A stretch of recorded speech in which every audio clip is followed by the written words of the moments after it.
সভাত আমাৰ মাজত উপস্থিত সোণাপুৰ মহাবিদ্যালয়ৰ পৰিচালনা সমিতিৰ সভাপতি মহোদয় ডক্টৰ জিতৰাম দত্ত ডাঙৰীয়া, আমাৰ মাজত উপস্থিত দিছপুৰ সমষ্টিৰ সন্মানীয় বিধায়ক অতুল বৰা ডাঙৰীয়া, আমাৰ মাজত উপস্থিত সোণাপুৰ মহাবিদ্যালয়ৰ অধ্যক্ষ ডক্টৰ দেৱব্ৰত খনিকৰ ডাঙৰীয়া, মহাবিদ্যালয়ৰ সংগীতৰ সুৰকাৰ অৱসৰপ্ৰাপ্ত শিক্ষক শ্ৰীযুত লাচিত কাঠাৰ ডাঙৰীয়া, মহাবিদ্যালয়ৰ যিটো লগো সেই লগোক অংকন কৰা বিশিষ্ট শিল্পী মহম্মদ আনোৱাৰ হুছেইন ডাঙৰীয়া, মহাবিদ্যালয়ৰ অধ্যাপক অধ্যাপিকাসকল, ছাত্ৰ ছাত্ৰী বন্ধু বান্ধৱীসকল, মহাবিদ্যালয়ত কৰ্মৰত কৰ্মচাৰীসকল আৰু মহাবিদ্যালয়খনৰ প্ৰতিষ্ঠা দিৱস উপলক্ষে সমবেত সুধীবৃন্দ, অতিকে মৰমৰ ছাত্ৰ ছাত্ৰী বন্ধু বান্ধৱীসকল, সোণাপুৰ মহাবিদ্যালয়ৰ 34 সংখ্যক প্ৰতিষ্ঠা দিৱস যোৱা 2 আগষ্ট তাৰিখে পালন কৰা হয়। মহাবিদ্যালয়খনৰ প্ৰতিষ্ঠা দিৱস উপলক্ষে আয়োজিত এই সুন্দৰ অনুষ্ঠানটোত আপোনালোকৰ লগত সমবেত হ'বলৈ পাই মই সঁচাকৈ আনন্দ অনুভৱ কৰিছোঁ। আজিৰ দিনটো আমাৰ বাবে এটা বিশেষ উল্লেখযোগ্য দিন। খন্তেক সময় আগতে অসমত নাৰী শিক্ষাৰ এক নতুন মাত্ৰা দিবলৈ আৰু বাল্য বিবাহৰ বিৰুদ্ধে এটা কঠোৰ অথচ মমতাময়ী পদক্ষেপ লৈ আমি নিযুত মইনা আঁচনিখন শুভাৰম্ভ কৰিছোঁ। এই আঁচনিৰ জৰিয়তে সোণাপুৰ মহাবিদ্যালয়ৰো প্ৰথম বৰ্ষৰ প্ৰতিগৰাকী ছাত্ৰী উপকৃত হ'বলৈ সুবিধা পাব। নিযুত মইনা আঁচনিখনৰ বিষয়ে ইতিমধ্যে মই বিশেষকৈ গুৱাহাটীৰ পৰা বহুখিনিক ইয়াৰ তাৎপৰ্য ব্যাখ্যা কৰিছোঁ আৰু সেয়েহে সেই বিষয়ে আজি ইয়াত পুনৰ দোহাৰিব বিচৰা নাই। আজিৰ পৰা 34 বছৰ পূৰ্বে 1991 চনত যিসকল বিদ্যানুৰাগীৰ দূৰদৰ্শী চিন্তাৰে সোণাপুৰ মহাবিদ্যালয়খনৰ স্থাপন হৈছিল, আজিৰ এই সুন্দৰ দিনটোত মই তেখেতসকলৰ প্ৰতিও কৃতজ্ঞতা জ্ঞাপন কৰিছোঁ। প্ৰতিষ্ঠা কালৰ সৈতে জড়িত ব্যক্তিসকলৰ সপোন পুৰুষাৰ্থ কৰি আজি সোণাপুৰ মহাবিদ্যালয় সমগ্ৰ অসমতে উচ্চ শিক্ষাৰ জগতখনৰ এক উজ্জ্বল নক্ষত্ৰত পৰিণত হৈছে। ঐতিহ্য বিৱৰিত সোণাপুৰৰ শৈক্ষিক নৱজাগৰণত এই মহাবিদ্যালয়খনে এক বাটকটীয়াৰ ভূমিকা গ্ৰহণ কৰিবলৈ সক্ষম হৈছে। এঢোপ দুঢোপ কৰি সফলতাৰে আগুৱাই গৈ নাকৰ প্ৰথম চক্ৰত চি গ্ৰেড আৰু তাৰ পৰা তৃতীয় চক্ৰৰ মূল্যায়নত A+ গ্ৰেডলৈ উন্নত হোৱা এই সমগ্ৰ সোণসেৰীয়া যাত্ৰাই এই মহাবিদ্যালয়ৰ অধ্যাপক অধ্যাপিকা আৰু ছাত্ৰ ছাত্ৰীসকলৰ জ্ঞান আৰু প্ৰজ্ঞাৰ প্ৰতি থকা সাধনাকে প্ৰতিবিম্বিত কৰিছে।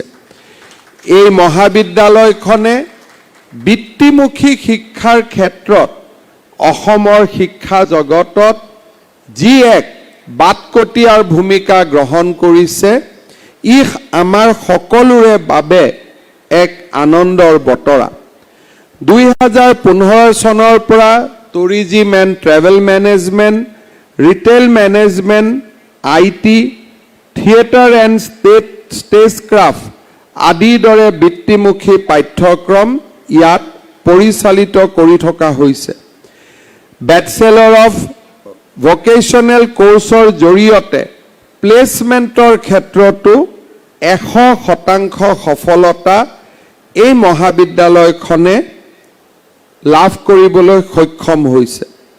ৰাষ্ট্ৰীয় শিক্ষানীতিৰ আধাৰত আমি যি দক্ষতা বৃদ্ধিৰ কথা কৈছোঁ, সেই দক্ষতা বৃদ্ধিৰ পাঠ্যক্ৰম তথা আত্মনিৰ্ভৰ অসম আৰু আত্মনিৰ্ভৰ ভাৰত নিৰ্মাণৰ ক্ষেত্ৰত এই মহাবিদ্যালয়খনৰ যি ভূমিকা সি সঁচাকৈয়ে প্ৰশংসনীয়। শিক্ষানুষ্ঠানৰ শিক্ষাৰ্থীসকলৰ মাজত স্বাৱলম্বিতাৰ মানসিকতা গঢ়ি তুলিবলৈ সোনা harvest, earn when you learn এই ধৰণৰ যি পদক্ষেপ লোৱা হৈছে সি নিতান্তই প্ৰশংসনীয়। এই পদক্ষেপৰ আধাৰত মহাবিদ্যালয়খনে গঢ়ি তোলা বিপণীত প্ৰতিগৰাকী শিক্ষাৰ্থীয়ে নিজৰ উৎপাদিত হস্তশিল্প, হস্ততাঁত আৰু কৃষিৰ সৈতে জড়িত সামগ্ৰী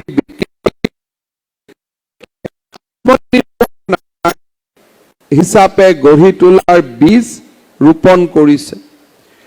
আজিৰ যুগ হৈছে আত্মনিৰ্ভৰশীলতা আৰু উদ্ভাৱনৰ যুগ।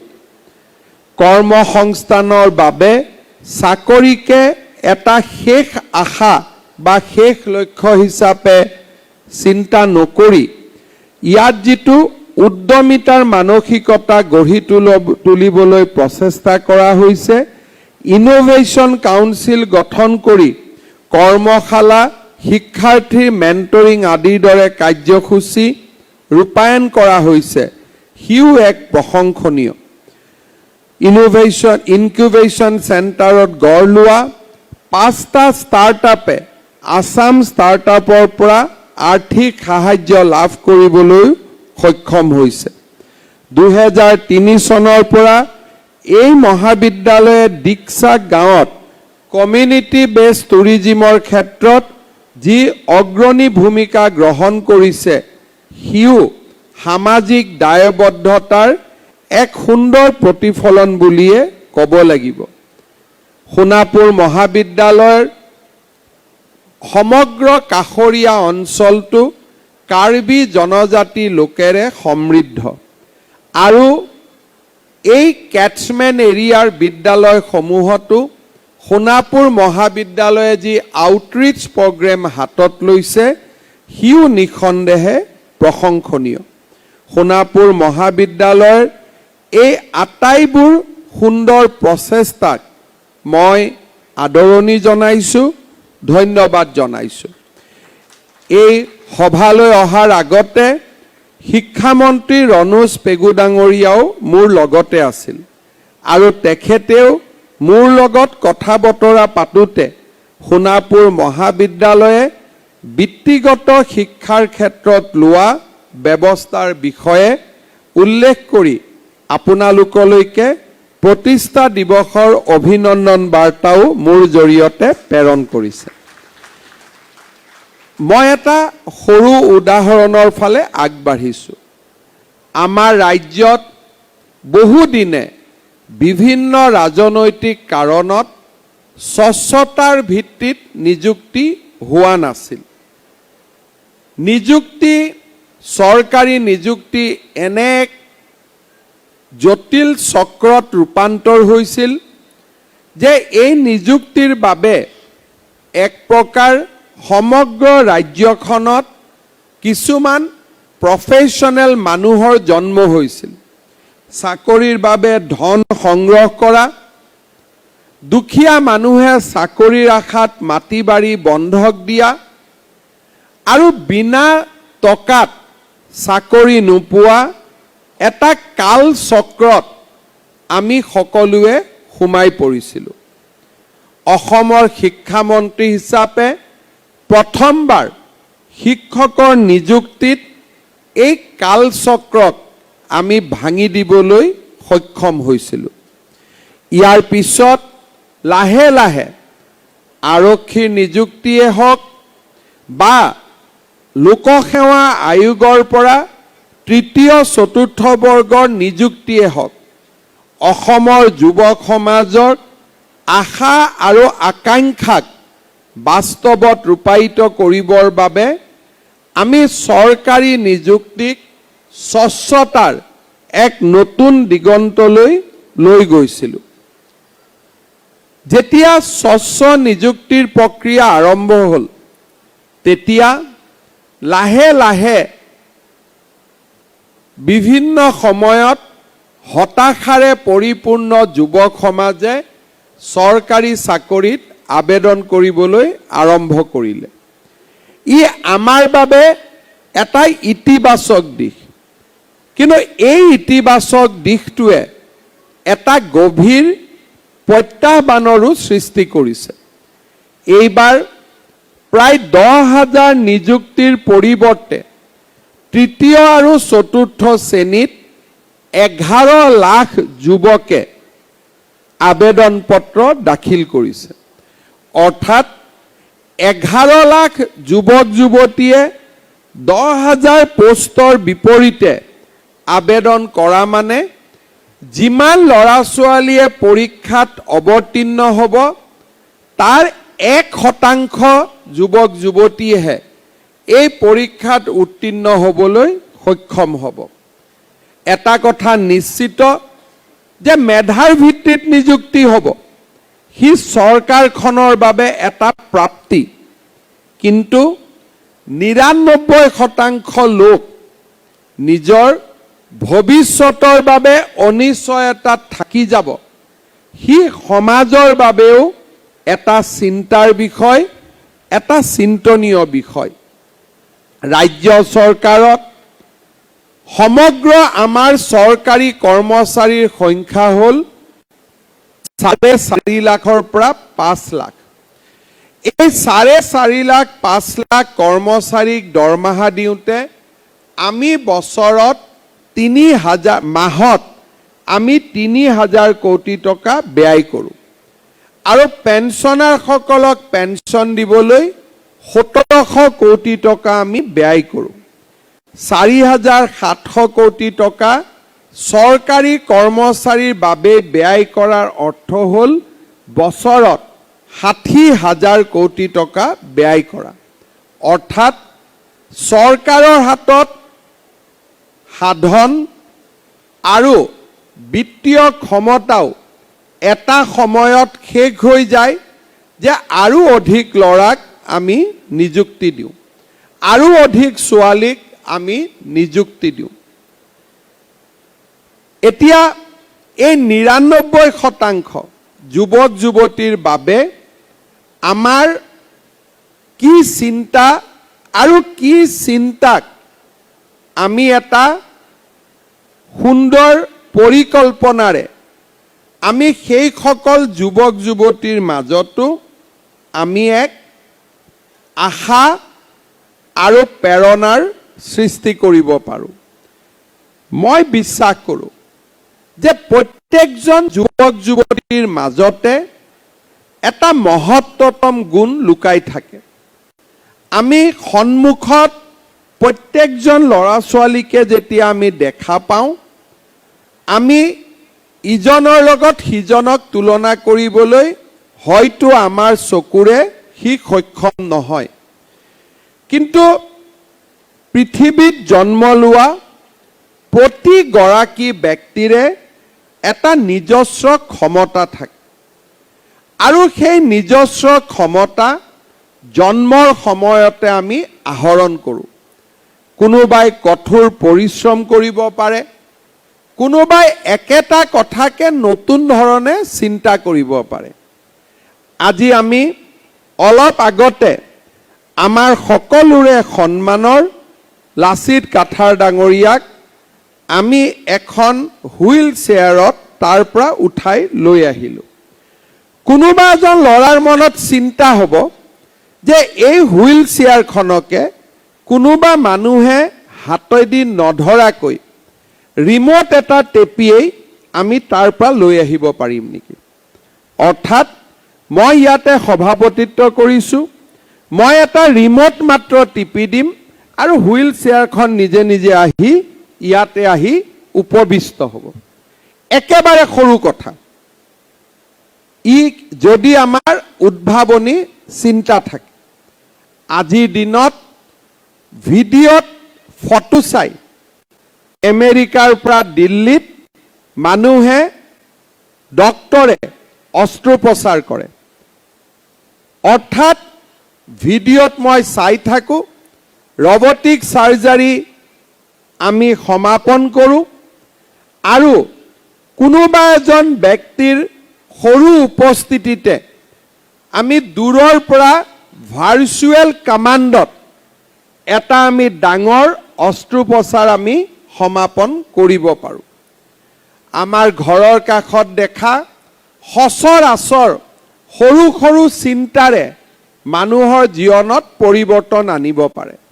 মই যেতিয়া সৰু আছিলোঁ, শ্বিলঙলৈ যাওঁতে নংপুৰ কাষত আনাৰস, কলগছ, কল, কোমোৰা আদিৰ একোখন বজাৰ আমি সদায় দেখা পাইছিলোঁ। স্বাভাৱিকভাৱেই যেতিয়া সতেজ ফল দেখা পায়, মানুহৰ গাড়ী তাতে ৰখি যায়। সেই একেটা উদ্ভাৱন খানাপাৰা ৰাস্তালৈ আহোঁতে আমাক 40 বছৰ লাগিলে, একেটাই। কিন্তু নংপুত থকা একেখিনি বজাৰ এখন খানাপাৰালৈ আহোঁতে আমাক বহু বছৰ লাগিলে। অৰ্থাৎ মানুহৰ উদ্ভাৱনী চিন্তাই সমাজৰো সমস্যা সমাধান কৰিব পাৰে আৰু আমাৰ ল'ৰা ছোৱালীসকলৰ মাজত নিযুক্তি আৰু নিয়োগৰ এক নতুন দিগন্তৰ সূচনা কৰিব পাৰে। 2015 চনত ইনোভেশ্যনৰ ক্ষেত্ৰত, উদ্ভাৱনৰ ক্ষেত্ৰত ভাৰতৰ ৰেংক আছিল বিশ্বত 81। অৰ্থাৎ আমি কেতিয়াও উদ্ভাৱন যে আমি নিজেও কৰিব পাৰোঁ, আচাৰ এটা আমি ঘৰত তাক নতুনকৈ সোৱাদ লগাকৈ বনাব পাৰোঁ।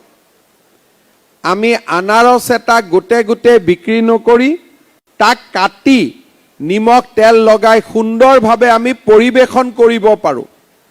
ঘৰত বনোৱা আচাৰটোকে পেকেজিং কৰি গৈ আমি বজাৰত বিক্ৰী কৰিব পাৰোঁ। সৰু সৰু উদ্ভাৱনবিলাকো আমাৰ মন মগজুলৈ অহা নাছিল। 2015 চনত প্ৰধানমন্ত্ৰী নৰেন্দ্ৰ মোদী ডাঙৰীয়াই ভাৰতত ষ্টাৰ্টআপ আৰু ইনোভেশ্যনৰ বাবে এটা নতুন পৰিৱেশ নিৰ্মাণ কৰিবলৈ চেষ্টা কৰিছিল। আজি আমি গৌৰৱ কৰিব পাৰোঁ যে 2021 চনত ভাৰতৰ ইনোভেশ্যন ৰেংকিং 81ৰ পৰা 40লৈকে আহি উপস্থিত হৈছে। তাৰমানে ইনোভেশ্যনৰ ক্ষেত্ৰত উই আৰ নাও 48 লিডিং কাণ্ট্ৰিজৰ ভিতৰত আমাৰ নাম লিখা গৈছে। আগতে আমাৰ নাম 81খনৰ ভিতৰত লিখা হৈছিল, এতিয়া আমাৰ নাম 40ৰ ভিতৰত লিখা হৈছে। 2014 চনত আমাৰ দেশত 100টাও ষ্টাৰ্টআপ নাছিলে। আজি আমাৰ দেশত 12.50 লাখ পঞ্জীয়নভুক্ত ষ্টাৰ্টআপ আছে। ওলা, উবেৰ, জমাটো বা যি ধৰণৰ নতুন আমি প্ৰয়োগ দেখোঁ, এই গোটেইবোৰ প্ৰয়োগ ভাৰতবৰ্ষৰ যুৱ শক্তিৰ উদ্ভাৱনী চিন্তাৰ ফচল। আজি আমি দেখা পাওঁ যে আমাৰ লাহে লাহে এই ইনোভেশ্যনবিলাক ভাৰতবৰ্ষ আৰু বিশ্বৰ যুৱক শক্তিৰ উদ্ভাৱনী শক্তিৰ এক প্ৰকাৰ প্ৰমাণ। আজি আমাৰ দেশত যেনেকৈ উদ্ভাৱনী শক্তি হৈছে, বিশ্বতো উদ্ভাৱনাৰ ওপৰত এক ইনোভেশ্যনৰ ওপৰত নতুন আজি এক আন্দোলন আৰম্ভ হৈছে। লাহে লাহে যিসকল জব চিকাৰ আছিল, তেওঁলোক জব ক্ৰিয়েটৰলৈকে ৰূপান্তৰ হৈছে।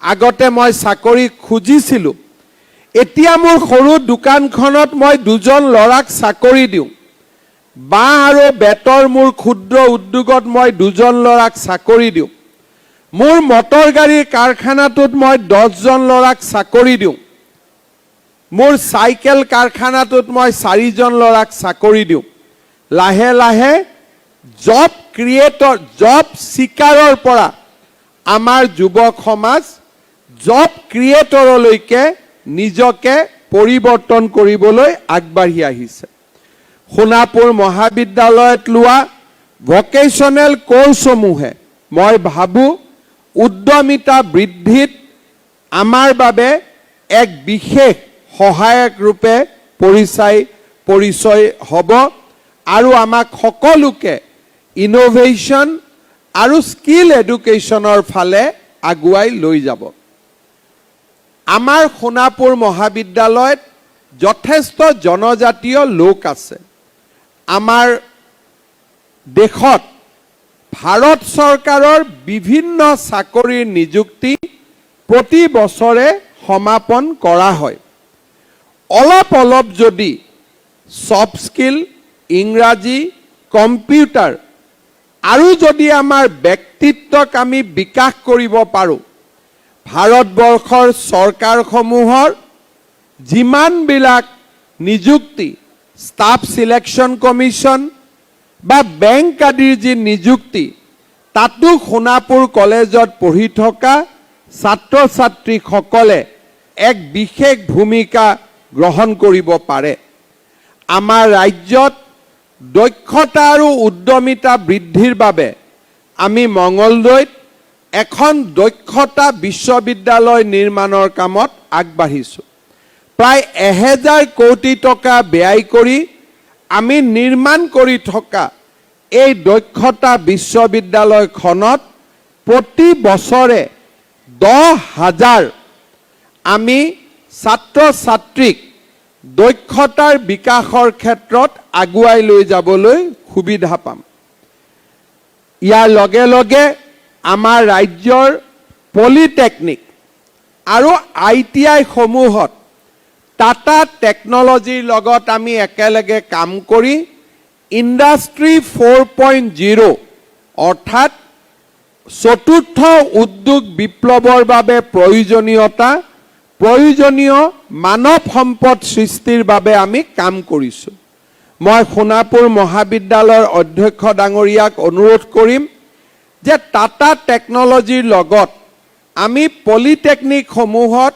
ইণ্ডাষ্ট্ৰি 4.0 ওপৰত যি কাম কৰিছো তাক আমাৰ জেনেৰেল কলেজ সমূহতো আমি তাক ৰেপ্লিকেট কৰিব পাৰো আৰু সেই দিশত আমাৰ দুই এখন পলিটেকনিকত ইয়াৰ ব্যৱস্থা আমি চাই সোণাপুৰ কলেজত যেহেতু ভকেশনেল এডুকেশ্যনৰ এটা কাঠামো গঢ়ি উঠিছে আমিও ইয়াতে চতুৰ্থ উদ্যোগ বিপ্লৱৰ লগৰ বা চতুৰ্থ উদ্যোগ বিপ্লৱৰ বাবে প্ৰয়োজনীয় মানৱ সম্পদ নিৰ্মাণত আমি গুৰুত্ব দিব পাৰো সোণাপুৰ মহাবিদ্যালয়ৰ বাবে এটা সুবৰ্ণ সুযোগ আহি পৰে যেতিয়া জাগিৰোডত আমি আটায়ে লগ লাগি সেমি কণ্ডাক্টৰ ইণ্ডাষ্ট্ৰিৰ আমি আৰম্ভ কৰোঁ জাগিৰোডত আমাক 27,000 যুৱক যুৱতীৰ প্ৰয়োজন হ'ব আৰু হি মাত্ৰ আৰম্ভণি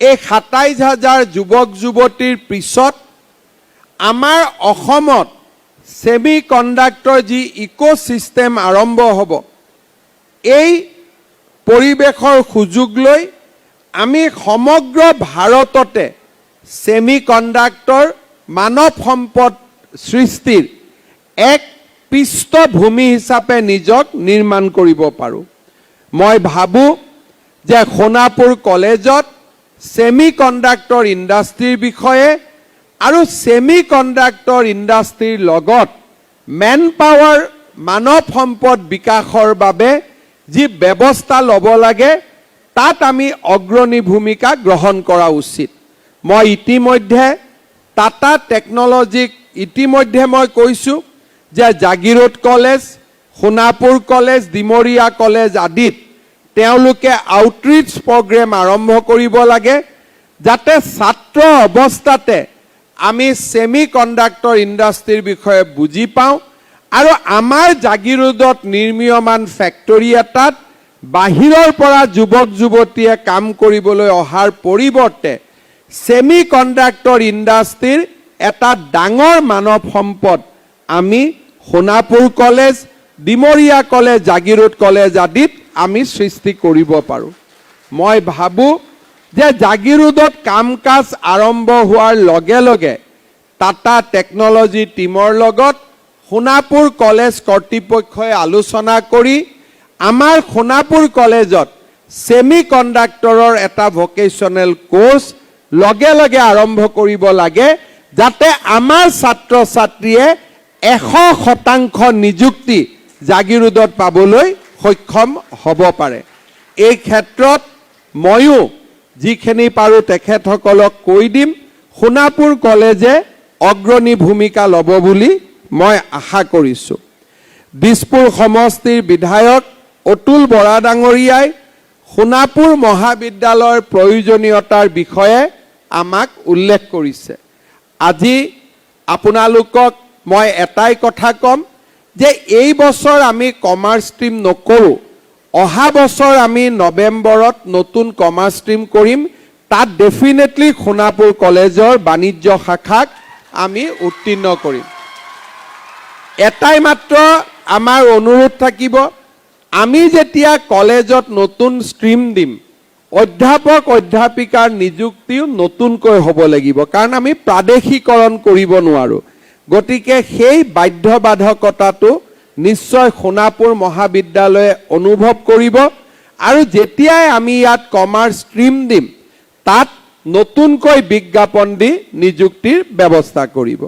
অহা 2 মাহৰ ভিতৰত সোণাপুৰৰ কলেজৰ কাষত থকা বিজ্ঞান মন্দিৰটো সোণাপুৰ কলেজক মেনেজমেণ্টৰ কাৰণে আমি অৰ্পণ কৰিম যাতে বিজ্ঞান মন্দিৰটো আপোনালোকে পৰিচালনা কৰিব পাৰে।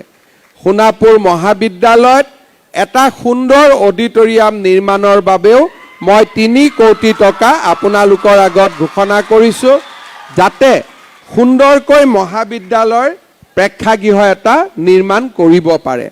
আৰু ইয়াৰ লগতে সেমি কণ্ডাক্টৰৰ কাৰণে ট্ৰেইনিং দিব পৰা 3 কোটি টকাৰ ভিতৰত 50 লাখ টকা ব্যয় কৰি আপোনালোকে এটা স্কিল লেব এটা নিৰ্মাণ কৰিব যাতে জাগিৰোডৰ প্ৰত্যেকটো চাকৰি আমাৰ সোণাপুৰ কলেজৰ ল'ৰা ছোৱালীয়ে পাব পাৰে।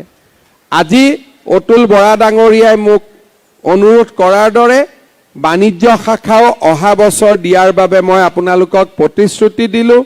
বিজ্ঞান মন্দিৰ 2 মাহৰ ভিতৰতে আপোনালোকে পাই যাব আৰু সোণাপুৰ মহাবিদ্যালয়ত এটা অডিটৰিয়ামৰ বাবে 2.5 কোটি টকা, সেমি কণ্ডাক্টৰ স্কিল লেব এটা স্থাপন কৰাৰ বাবে 50 লাখ টকা মই আজি আপোনালোকৰ আগত ঘোষণা কৰিছোঁ যাতে মহাবিদ্যালয়খনে উত্তৰোত্তৰ উন্নতিৰ ক্ষেত্ৰত আগুৱাই যাব পাৰে। আজি নিযুত মইনা আঁচনিত যিসকল ছাত্ৰী উপকৃত হ'ব তেখেতসকলকো মই অভিনন্দন জনাইছোঁ। সেকেন্ড ইয়াৰ থাৰ্ড ইয়াৰৰ ষ্টুডেণ্টছখিনি অলপ মনত বেয়া পায় যে আমিও কিয় নাপাওঁ। মই আশা কৰোঁ যে সোণাপুৰ কলেজতে তেতিয়ালৈকে পোষ্ট গ্ৰেজুৱেটো আৰম্ভ হ'ব, ইয়াতে আমি পোষ্ট গ্ৰেজুৱেটো পঢ়িম আৰু নিযুত মইনা আঁচনিও আমি লাভ কৰিম। বহুত বহুত ধন্যবাদ। জয় হিন্দ, বন্দে মাতৰম।